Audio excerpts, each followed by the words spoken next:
Welcome to TeamMark Tips. This TeamMark tip is going to walk you through the very basics of accessing your TeamMark account, creating a new team, and getting into the collaboration log. First thing to note here is to get to TeamMark, you'll need to go to www.myteammark.com. That will take you to the home page where the member login is found. Your username is going to be your email address, and you will have a unique password. Going to log into the program. You can see that there's the upper toolbar. The upper toolbar consists of My Account, Classes, Teams, Agenda Topics, Reports, and Help. The program does default to the Teams tab because this is where most teams spend most of their time working during collaboration. I do want to very briefly take you to the My Account tab. In the My Account tab, you'll notice the link for changing your password. If your school has been provided with a generic password from TeamMark Collaboration Solutions, it is important that users go in and change their password to a unique password.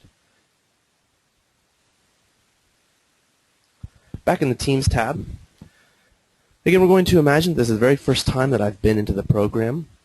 I need to create a team before I can access many of the tools. So I'm going to go to Team Details, and you'll see now that you have two options. You can create a new team, or you can edit a team. I'm going to go to New Team.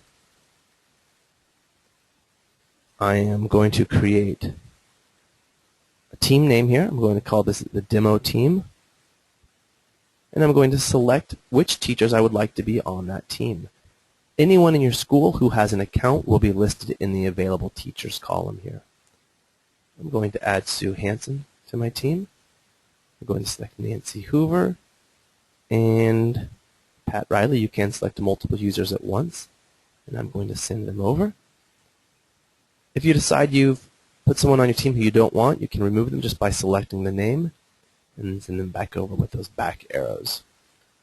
We'll keep Pat Riley on the team. At this point, I'm happy with the teachers I've selected, so I'm going to select Save. And now TeamMark will display the team name as Demo Team. It was created by Nancy Hoover on 7/20/2012.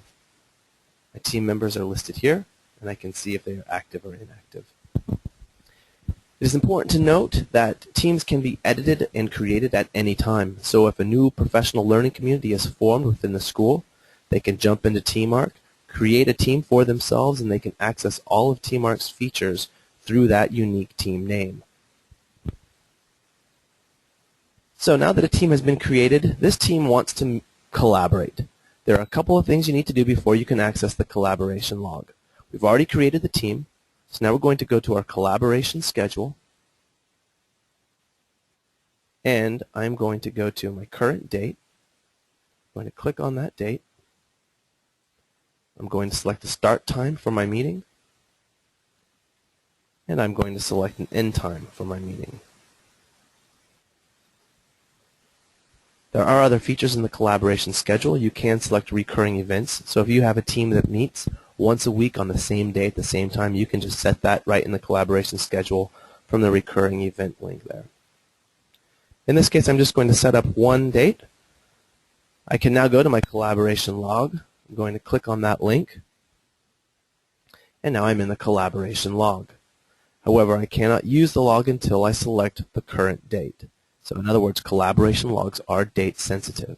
At any time you can go in and you can create new dates in your collaboration schedule, but you cannot use the log if you're not in the current date. However, it is important to note that you can access previous logs for review only. So now I have my current date selected for the collaboration date. My features in the log are active. Members present displays my members who are present. I can edit that to add guests or to remove members who may not be present. I can close my windows by clicking on the heading. If you want to enter successes, just click on the edit link, and you'll see that you have a text box with many text tools to choose from. It's important to note in any of these text boxes that when you're done typing, you need to click Save or you will lose your information. So once I've entered successes, I'm going to just cancel out of this for now. Same goes for challenges. You can add your challenges. You can access action plans just by selecting New. Again, I can minimize those windows.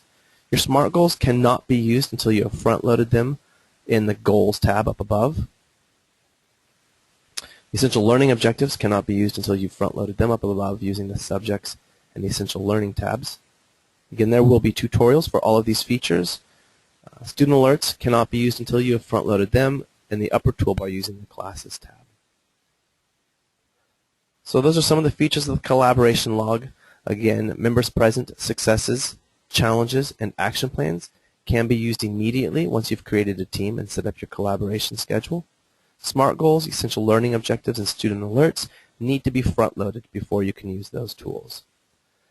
One other very important tool to note in the collaboration log is the agenda tool. First thing to note is we have this new link right here for this week's agenda. This is a quick link. This will create an agenda topic for your current collaboration date.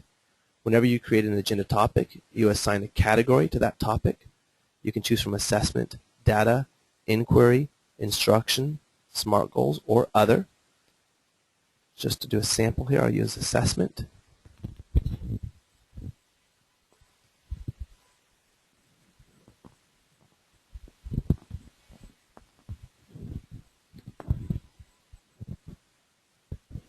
Make sure you click Save. And now you will see there is my agenda topic listed under this week's agenda.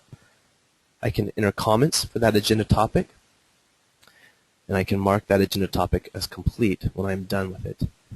Some teams will leave agenda topics open for months, and it can almost be used as a blog. And you may just have quick agenda topics that are put on for that date, they're addressed, and then closed. All of this information is always saved, so even when you mark it as complete, you can always get back in and you can review your agenda topics and your notes. Agenda topics can also be created in the Agenda Topics tab.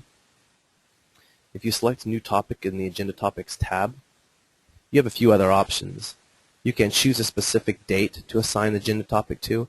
So if you have a topic that you want to be discussed in a month, you can create it currently in your Agenda Topics tool, and it actually won't display in your collaboration logs agenda until the date you've selected. You can also select agenda topics to be sent to various teams. Here's where you enter your agenda topic, but I'm going to cancel out of that. That's just a quick snapshot there of what can be done in the Agenda Topics tool. For this quick tutorial, I want to just kind of breeze over that so you've at least seen it. I want to go back to Teams. And I believe at this point we have just very briefly touched on the basics of getting into TeamMark, creating a team, and accessing your collaboration log. The best thing you can do at this point is get in there, click around, and play with it. If you ever have any problems, feel free to contact your TeamMark consultant. We'd be happy to answer any questions you have. Stay tuned for more TeamMark tips online. And until then, happy collaborating and enjoy exploring the program.